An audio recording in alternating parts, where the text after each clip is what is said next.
The Bale Mountains National Park rises to nearly 4,500 metres, over 14,000 feet. It's rich in wildlife and for its size has one of the highest concentrations of endemic mammals in the world. I spent 10, often very wet days, at Dinsho, near park headquarters. That's my tent you can see top left. What follows now is a day-by-day video diary of my stay. Around the campsite there was low forest, including plants such as this tree hypericum. These are typical of African mountains.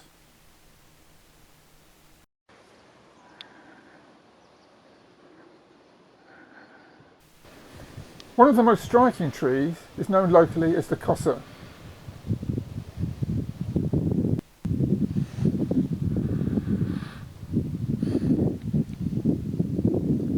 The most abundant tree by far was the African pencil cedar, seen here in the all too frequent and heavy rain. The area all around the campsite was heavily used by groups of extremely tame Mountain Nyala, an antelope endemic to Ethiopia.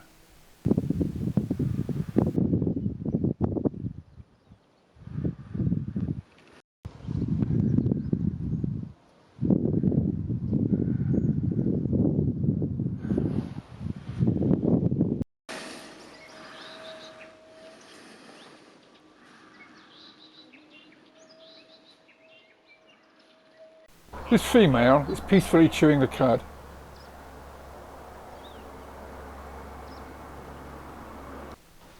Unlike the females, the males have strong horns and are generally much larger.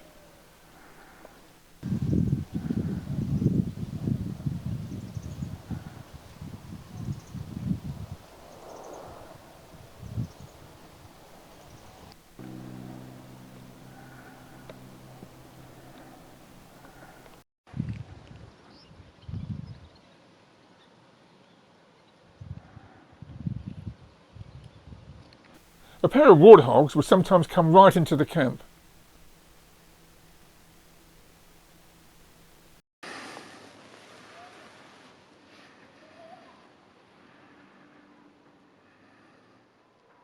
Twice a day I had to tear myself away from the beautiful forest and head down to the bustling little town of Dinsho for breakfast and dinner. Here we have the cups ready for the coffee ceremony. An integral part of Ethiopian life.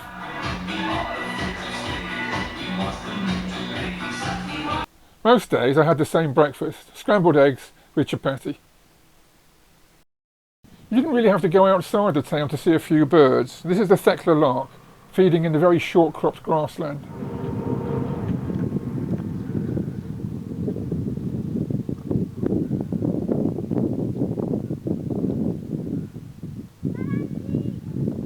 Closely accompanied by a streaky seed eater.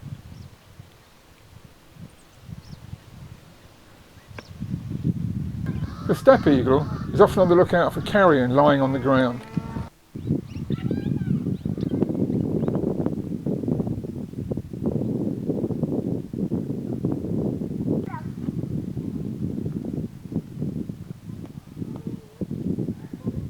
The wattled ibis often forms quite large flocks in wet grassland close to towns and villages.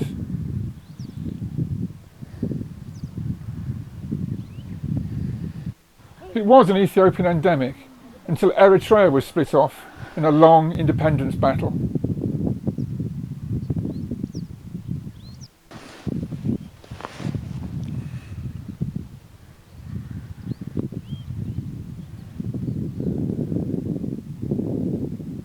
Back in the forest, I was fortunate to chance upon this beautiful day-flying hawk moth.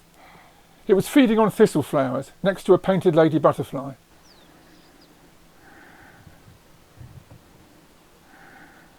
You're not allowed in the forest without a guide.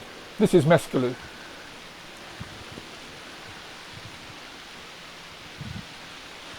Sometimes I didn't need mescalu because I didn't need to leave the camp. This male Menelik's bushbuck, an antelope endemic to Ethiopia, was quietly chewing the cud not far from my tent in the rain.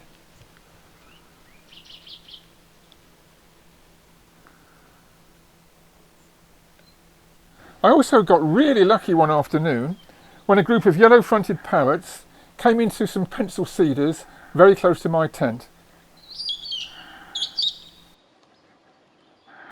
This species of parrot is endemic to Ethiopia.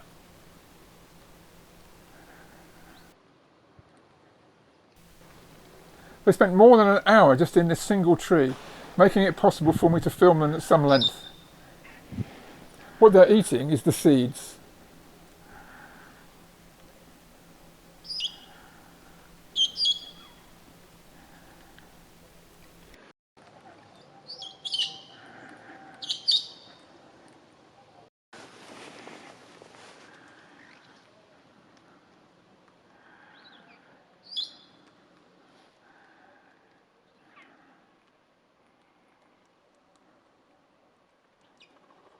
It's not only the parrots that are endemic to Ethiopia, so is this acanthus. Each day I'll get something slightly different. This Mountain Nyala is scent marking a plant using a gland on his face. A brief glimpse of the bush duiker is all you usually manage to get. In this area they call this the mountain thrush, but it's more often considered just to be a form of a very widespread and common olive thrush.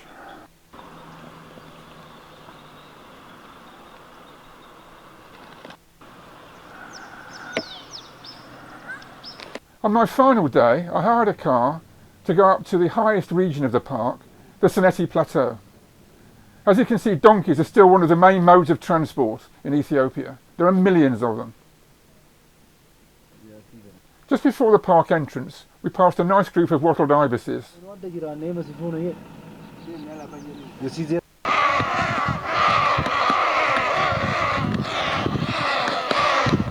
On the steady climb up to the park entrance, we passed through open farmland.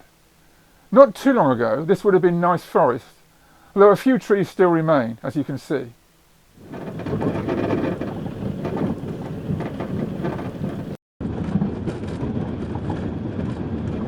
We're now in the park, on the Sanete Plateau, most of which lies over 4,000 metres, more than 12,000 feet. There are millions of white everlasting clumps.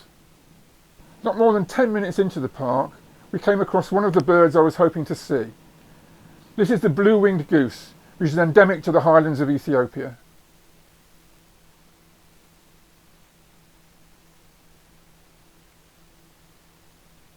As you can see, the wing is not entirely blue, there's just some bluish grey patches.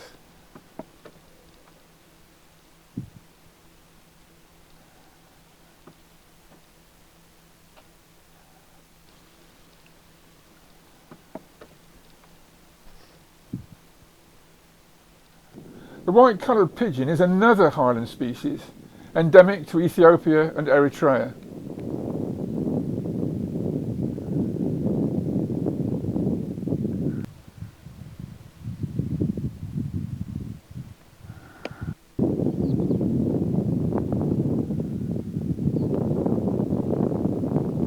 Large areas of the Sanete Plateau are riddled with millions of holes made by rodents. It's like walking on a huge Gruyere cheese.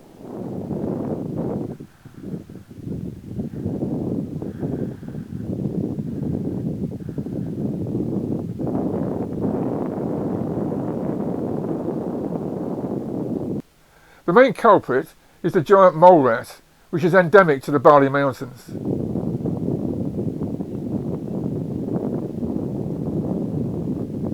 With its eyes and nostrils near the top of its head, it doesn't have to come far out of its burrow, which it's very reluctant to do anyway.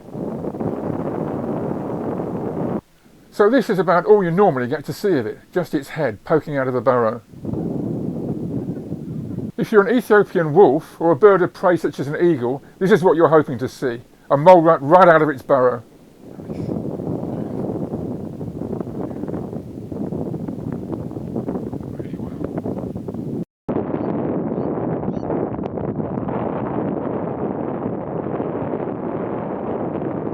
And it was back through the everlastings to look for birds along Africa's highest all-weather road.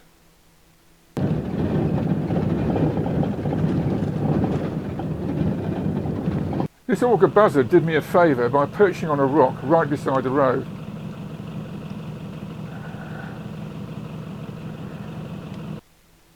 It then offloaded some weight, ready for takeoff.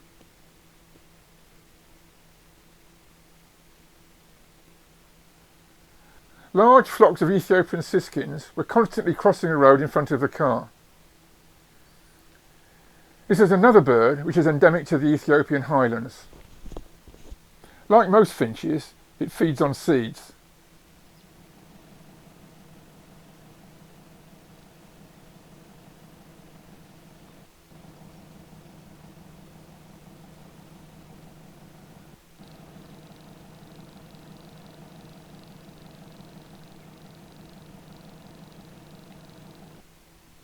This adult is still feeding its well-grown offspring, which is probably capable of feeding itself.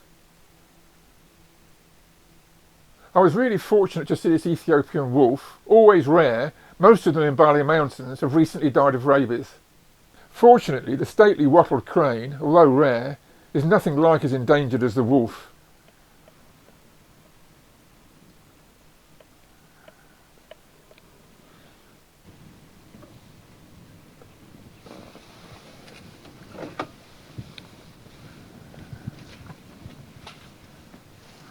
Not far from the cranes, I added yet another bird to my tally of Ethiopian endemics.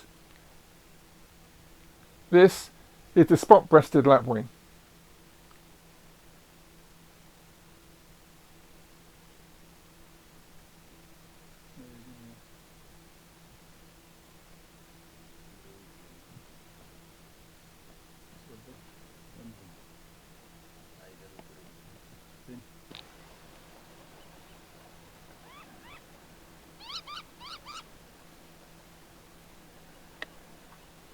Several different kinds of endemic grass rats also live in holes in the ground in the Sanete Plateau.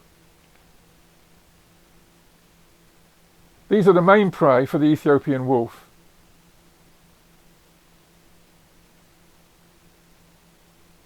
On the way back to the park entrance, we passed another pair of blue-winged geese.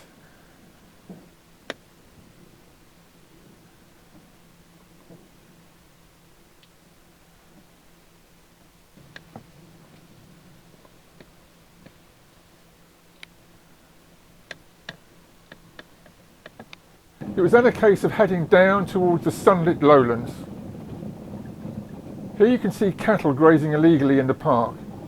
Illegal grazing by cattle and goats is a major problem in Ethiopian parks, especially up here where the upland habitat is extremely fragile. Leaving the park behind doesn't necessarily mean leaving behind all the endemic birds.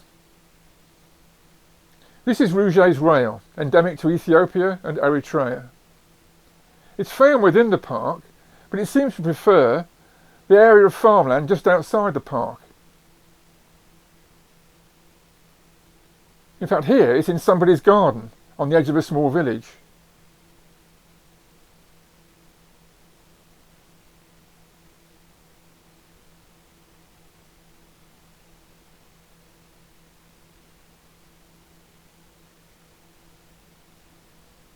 Most rails are shy and secretive, but this one seems to be almost fearless.